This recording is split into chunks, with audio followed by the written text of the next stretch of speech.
Prime Minister set to announce a long-term plan that focuses on the family. Barbadians partied in the new year in their numbers. And in sports, Ireland ready to kick off their Windies tour with a match against Wanderers. Broadcasting from our studios in the Pine St. Michael, this is CBC Newsnight, starting now. A very good evening to you. Happy New Year. I'm Ryan Broom and welcome to this first edition of CBC Newsnight for 2020. In our top story, children and the family will be a major focus of a long-term plan the Barbados government is set to release shortly. Now, this was revealed by Prime Minister Mia Moore-Motley, who was addressing the crowd at Gather at the Bay. The event at River Bay St. Lucie was the official kickoff for Barbados' year-long We Gather in 2020 celebration. Now, Prime Minister Motley called for Barbadians to unify going forward, and she says the power is in the people's hands to make the changes needed for the country.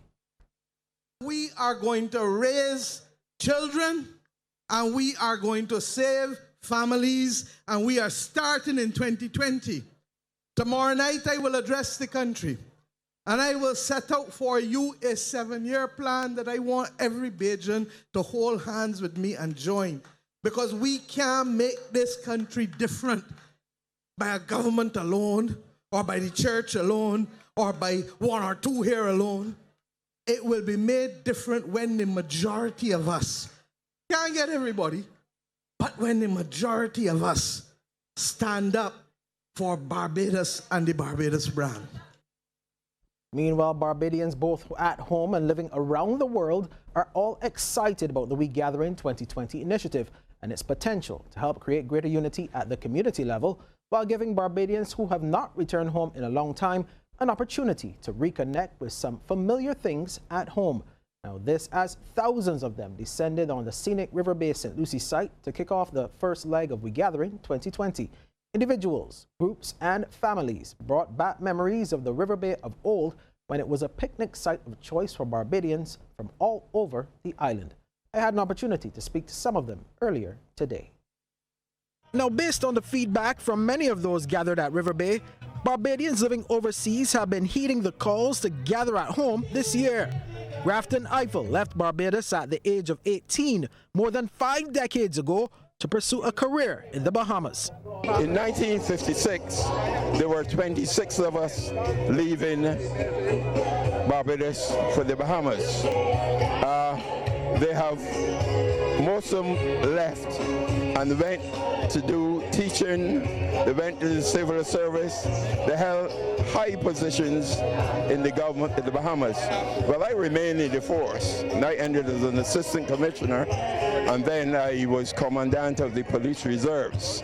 I spent 41 years in the Bahamas Police Force. And as a native St. Lucie resident who returns to the Bahamas in just a few days, he also shared his views on the We Gathering initiative. Excellent idea. And well, you've got a good number here, and I'm sure that the other parishes with more people, you'll have more and more, but it's a splendid idea. And Queen's Counsel Philip Pilgrim was also among those gathered at River Bay with his wife and other family members and friends. I had to take a little time off to come down here and sit down and enjoy myself, because this is not something that I normally get the opportunity to. So I am glad to see all the folks here from the different parishes, and I hope that this augurs well for the activities in the other parishes as we go along. But I like what I see happening today, and I'm enjoying myself. And then there were the younger ones like Tricia Strickland, who actually lives in nearby Hope Road, and she believes We Gathering is a great national initiative that has also helped to breathe new life into River Bay. What I remember mostly about River Bay is like getting up early, like 6 o'clock on mornings, and me and my cousins were really excited for my grandmother to bring us up here to get a nice sea bath. So, you know, as a child, coming to the beach was a big activity.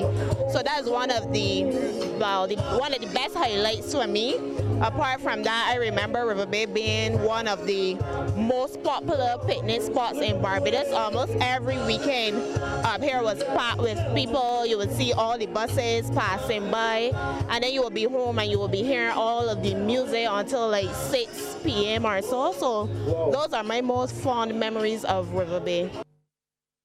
It certainly brought back some memories indeed. But whether it was a DJ set or live performances, some Barbadians ushered in 2020, dancing to the latest tunes at several New Year's Eve parties across the island. Rianne Phillips has more.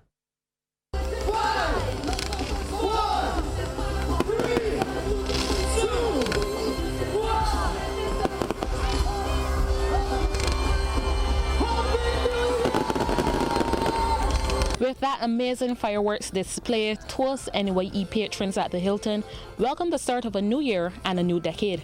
Once the fireworks were over, Crossfire took the party to another level, performing many of their hits. The numbers were pretty close to what we expected. We didn't expect a huge sold-out affair. We really didn't want a huge sold-out affair because more numbers mean more heat, and sometimes it could get uncomfortable. So the numbers are pretty good. It's close to what we anticipated. It's been excellent. I'm from Trinidad, so this is my first experience outside of Trinidad New Year. My husband invited me here. Just around the corner, close to 200 people rang in the new year with food, drinks, and live entertainment at a buffet-style dinner at the Radisson Aquatica Hotel.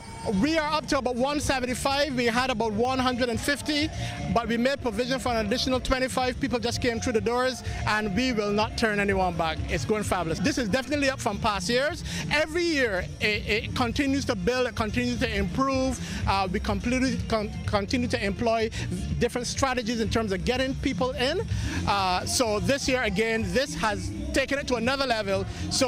And there's 2020, so we have to do it again in 2020 and do it bigger and better. Along the West Coast, 1st and 2nd Street in Holtown were favorites once again for locals and tourists.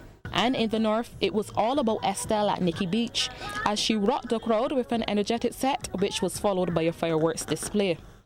Many of these partygoers later ventured to Rockfield in St. Lucie to see the first light or sunrise for 2020.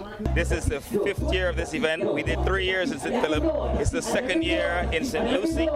And this year we have maybe another quarter more of a crowd than we had last year. So obviously, last year people were a little bit skeptical about the new location. This year they were absolutely loving it.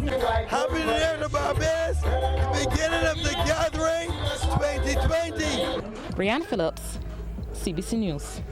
Well, some Barbadians started the new year in the house of the Lord as they attended services at several churches of their choice. And with the increased numbers, ministers of the gospel are reminding Barbadians to involve Christ in their daily lifestyles throughout the year. Again, Rianne Phillips tells us more. Christians dutifully prayed and worship at churches here in Barbados, thanking God for bringing them through 2019 and allowing them to see the start of a new decade. Over at the Ruby Church of the Nazarene in Ruby St. Philip, both the young and old participated in the New Year's Eve service. Priest in charge, the Reverend Dr. Samuel Elcock, reminded Barbadians to adopt positive habits going forward. As a people, we need to reevaluate what we are doing and have a clear understanding of who we are. There are persons who continue to do the very same thing the same way all the time and expect a different result. And I thought that I should address them on the whole topic of crossing over. We are transitioning from one year into the next. And then there are persons who would say, I'm going to turn a new leaf. But they never do anything about it. Following service, members of Tower of Power Ministries mingled and socialized. And having received a divine message of abundance and prosperity for 2020, Apostle Mark White and his wife, Pastor Richelle White, said Barbadians need to continue to trust in God. It was awesome, man. We had a big crowd in, and the people were really expecting what God had to say for 2020. And the word of the Lord came from Joel chapter 2, verse 26, that God is going to give us plenty in 2020. We will have more than enough, and we'll be satisfied. So the people are upbeat about that. 2020 is really going to be a breakthrough year, and it's just for us to be committed, to stay dedicated and faithful to what God has for each and every one of us and the gifts and talents that we have, and just for us to really understand and accept that He is God. He doesn't change. His yes is yes and His no is no, and we be able to succeed and excel where He wants us to in all areas of this nation. These two churches have announced plans to increase membership and assist their communities throughout this year. Rianne Phillips, CBC News. Thanks, Rianne. Now, while many people spent last night preparing to welcome the new year, some were getting ready for a welcome of a different type. Over at the Queen Elizabeth Hospital, a few babies made their entrance into the world on New Year's Day. The first, a boy named Nathaniel, arrived at 12:45 this morning, 2 weeks early for his January 14th due date. He is his mother, Shanderi Marshall's first child, and she described how she's finding motherhood so far.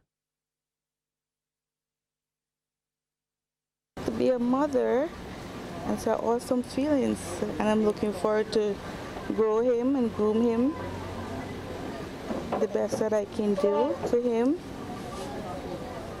so he could be somebody that can make a difference in the years to come. I put his best interest first from now on, so I will do everything as a mother, to keep him and help him, to direct him in the right path. And that's all that I can do as a mother. Ms. Marshall and the mother of the second baby born for the day, Jenice Thomas, were presented with hampers full of care items from Massey Distribution. Ms. Thomas's little one made her appearance at just about 11 minutes past 5 in the morning. She says she hasn't decided on her daughter's name as yet, and after more than 24 hours in labor, Ms. Thomas is happy she's here.